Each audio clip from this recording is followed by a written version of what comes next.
वो काम अपने आप हो। और इस व्यवस्था को बनाने के लिए एक नया कार्यक्रम ने चलाया और एक सॉफ्टवेयर बनाया। उस सॉफ्टवेयर का नाम था ऑटो अपील सिस्टम, अर्थात आस। और ये आस का काम हमने जिम्मे लगाया। जो हमारा राइट टू सर्विस कमीशन है, ऐसे राइट टू सर्विस कमीशन जो हमको सेवाओं का जो एक ऑर्गन बना हुआ है, जो सरकार ने बनाया है, ऐसे कमीशन के जिम्मे काम लगाया। तो उन्होंने एक सिस्टम के माध्यम से जितने दिन में सेवा मिलनी चाहिए, अगर उस समय तक नहीं मिली तो बाद में अपने आप उसकी प्रथम चरण की अपील वो चली जाएगी। और अगर 30 दिन के अंदर वहां भी उस समस्या का हल नहीं हुआ तो अपने आप द्वितीय अपील के लिए वो उससे ऊपर के अधिकारी के पास चली जाएगी।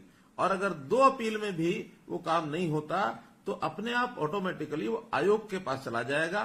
तो एक इस प्रकार की सिस्टम बनाया गया। और इसमें से मुझे बड़ी खुशी है आपको बताते हुए कि जब से ये सिस्टम लागू किया है, 1 सितंबर 2021 को ये सिस्टम शुरू किया था और लगभग इसको 1.5 साल से ऊपर समय हुआ है। इस 1.5 साल में, और मैं बहुत हैरान हो रहा हूं कि 6,54,000 अपीलें वो अपने आप बिना किसी के अपील किए भी 6,54,000 अपीलें हुई। और जिसमें से 6,10,000 अपीलों को और सुन लिया गया है, उनके ऊपर कोई ना कोई कार्रवाई कर दी गई है। या तो आपका काम पूरा हो गया है, और अगर काम मान लो नहीं होने वाला है तो चाहे वो रिजेक्ट भी हुआ हो, लेकिन टाइम के अंदर आपको उसका जवाब मिला है। और इसके लिए कई जगह तो दोषी अधिकारी उनको वार्निंग भी दी गई है, उनके खिलाफ कार्रवाई करने के लिए भी लिखा गया है, और कईयों के ऊपर तो आर्थिक दंड, फाइन भी किए गए हैं। तो इस प्रकार से इस सिस्टम को जो शुरू किया है, और आज ऐसे 6,10,000 लोगों में से मैंने अपने कुछ साथियों को कहा कि कुछ लोगों से मेरी बात कराइए। तो आप ऐसे लोग हैं जिनके समय पर बिल जो है वो नहीं मिला है, किसी को पावर का बिल मिला नहीं है, पावर का बिल मिल गया तो आप भुगतान करने गए, वहां आपको कठिनाई आई है, कहीं आपने भुगतान कर दिया लेकिन उनके खाते में ही जमा नहीं हुआ है, कहीं आपके खिलाफ कोई ना कोई ऐसे ही अनाप शनाप पैसा वो जो लगा के रख दिया गया है, आप बिल ठीक कराने गए, आपका बिल समय पर ठीक नहीं हुआ है। इसी प्रकार से WCD का जो कुछ शिकायतें हैं उसमें भी कुछ लोगों को आपके माध्यम से मैं बात कर रहा हूं, कुछ लोग बैकवर्ड क्लास के, शेड्यूल कास्ट के, उनके जो वजीफे मिलने होते हैं, स्कॉलरशिप मिलनी होती है, उसके कारण से कई प्रकार की जो कठिनाइयां हैं वो आपको आई हैं। लाडली जो सोशल सिक्योरिटी अलाउंस है, लाडली का जो पैसा मिलता है वो हमको योजना में पैसा नहीं मिला है, किसी को बेटी के विवाह के ऊपर शगुर मिलता है वो समय पर नहीं मिला है। तो ऐसी सारी योजनाओं को यानी समय पर मिल जाए, इसलिए ये आम जो सिस्टम है, आज सिस्टम है, इसको लागू किया गया है। और इसके अंदर कुल मिलाकर आज जो आज सिस्टम पर आ गए हैं 33 विभागों के और 384 जो सेवाएं हैं, ये जो है इसके ऊपर ऑनलाइन ये आ गई हैं। इसके लिए हमने एक फोन नंबर भी जारी किया है, आपके पास जरूर वो होगा। उस फोन नंबर को भी मैं आपको बता देता हूं, 0172, चाहे तो आप लिख लें 0172 3968 400। इस पर आप अपनी फोन करके और किसी प्रकार की जो अपील है, यदि ऑटो अपील आपकी नहीं भी गई है, क्योंकि बहुत से विभाग ऐसे हैं जिनके भी ऑटो अपील सिस्टम पर वो विभाग नहीं आए हैं, ऐसा भी काम अगर आपका नहीं हुआ है तो इस पर आप जाकर के सीधी अपील भी दायर कर सकते हैं और निश्चित समय के ऊपर आपको जो उसका ये लाभ मिलने वाला है।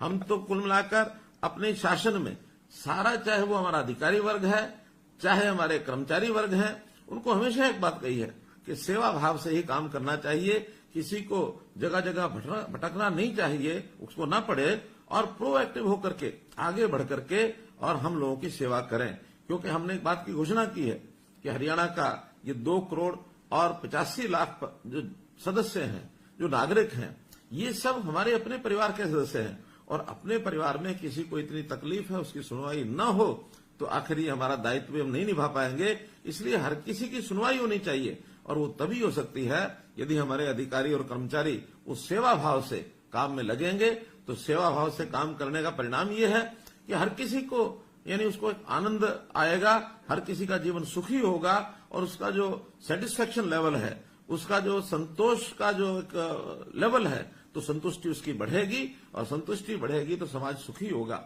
मैं आपको एक बात बताना चाहता हूं कि दुनिया में एक देश ऐसा भी है जो अपने यहां अलग अलग प्रकार के जो इंडेक्स होते हैं, उस इंडेक्स को नापने का उसकी विधि उन्होंने एक नए प्रकार से बनाई है कि हमारे यहां लोगों का हैप्पीनेस इंडेक्स क्या है।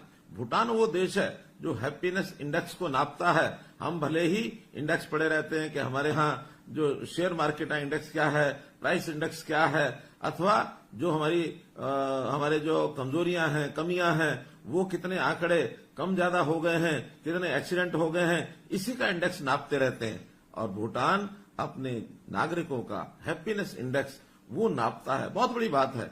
हम भी यहाँ ईज ऑफ लिविंग इस नाते से लोगों का जीवन कैसे सरल हो, उस प्रकार के काम को हम कर रहे हैं। और इस काम में हमारा जो सेवा का अधिकार आयोग, ये जो आयोग बना है, इस आयोग के नाते से बहुत बढ़िया काम भी किया जा रहा है। और हम हमेशा समय पर कैसे काम हो, वो केवल एक विभाग नहीं, तो जितने भी विभाग सरकारी हैं उनका सबका काम समय पर हो। और समय पर हो यानी यहां तक भी हमारी आगे की योजना है कि आखिर अपील करने का मौका ही क्यों मिले। अपील तो तब की जाती है जब पहले चरण पर समय पर काम नहीं होता। हम व्यवस्थाएं अपील करने तक न जाए, अपील मुक्त ये हमारी शासन व्यवस्था बने, तभी वो दिन की इंतजार है जब हर किसी का काम जो समय तय किया गया है। क्योंकि बहुत से विभागों के समय ये तय किए गए हैं कि कितने समय में कौन सा काम होना चाहिए। जैसे उदाहरण के लिए अगर एजुकेशन के नाते से हमको कोई इनकम सर्टिफिकेट चाहिए तो 15 दिन के अंदर उसका इनकम सर्टिफिकेट मिलना चाहिए।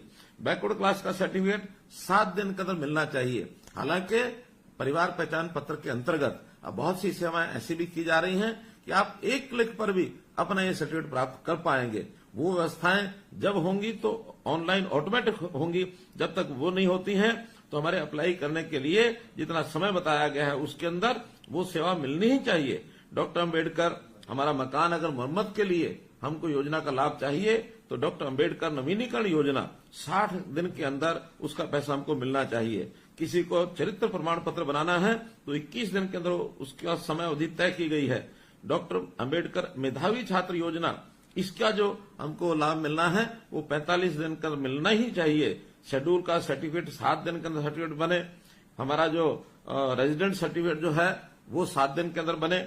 मुख्यमंत्री विवाह शगुन योजना, इसके लिए 30 दिन तय किए गए हैं। इसी प्रकार जो हमारी इंडस्ट्री है एमएसएमई, उस पर जो फ्रेट असिस्टेंट यानी उसको जो किराए की सहायता की स्कीम है उसके लिए भी 44 दिन अधिकतम ये हमने रखे हैं ताकि उसका समय पर उसको भुगतान हो।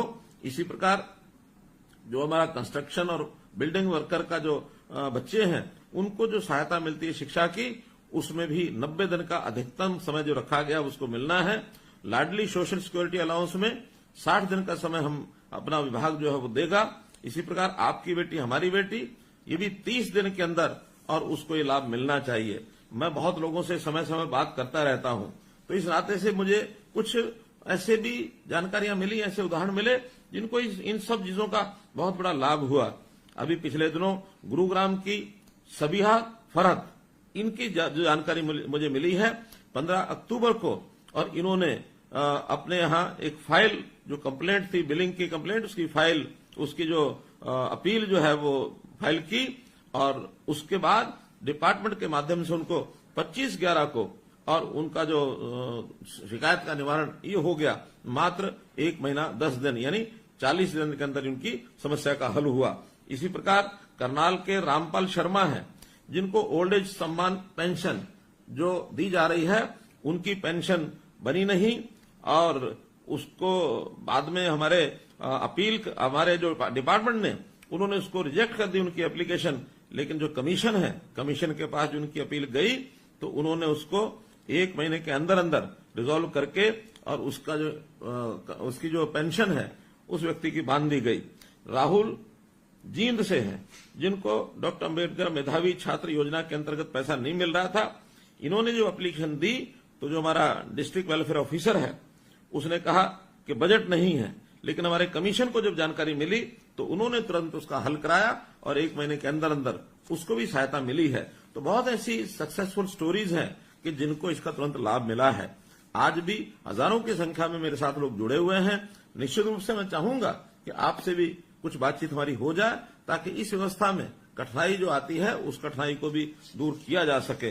मित्रों, आप सब लोगों ने हमारी जो बात सुनी है और आपको निश्चित रूप से इस विषय का एक आनंद आया होगा कि हरियाणा सरकार की जो सेवाएं हैं कैसे वो समय पर मिल सकती हैं और समय पर न मिले तो कैसे अपील ऑटोमेटिक हो जाती है, कैसे पहले चरण में अगर अपील का निपटारा नहीं होता तो दूसरे चरण में हो जाती है, और अगर दूसरे चरण के अधिकारी भी नहीं करेंगे तो हमारा जो आयोग है उनके पास पहुंचेगी। आयोग के लोग आपसे भी जानकारी लेंगे, डिपार्टमेंट से भी जानकारी लेंगे और उसका निश्चित रूप से एक निपटारा करने का काम उनके पास वो आएगा। जिस प्रकार से हमने ऑटो अपील सिस्टम के माध्यम से ये व्यवस्था बनाई है, आपको मैं एक और जानकारी देना चाहता हूं मित्रों कि पिछले दिनों में एक समस्या हमको ध्यान में आई कि कोई भी खास करके रेवेन्यू में जो ऐसी शिकायतें होती थी उसका पहले पटवारी जो है उसका निदान करता था। पटवारी ने ठीक काम नहीं किया तो हम तहसीलदार के पास चले जाते थे, वहां अपील होती थी। तहसीलदार के पास निदान नहीं हुआ तो हम डिस्ट्रिक्ट कलेक्टर डीसी के पास जाते थे, डीसी के बाद हम डिविजनल कमिश्नर के पास जाते थे, डिविजनल कमिश्नर के बाद फिर हमें जाने का मौका मिलता था एफसीआर के पास जाते थे। और क्या कभी कभी तमाशा ऐसा होता था कि कोई भी बीच का अधिकारी वो कहता था कि इस केस को जो है ना मेरे ही बजाय फिर नीचे से रिमांड करके वहां भेजता था कि वहां से फिर सुनवाई करके लाओ।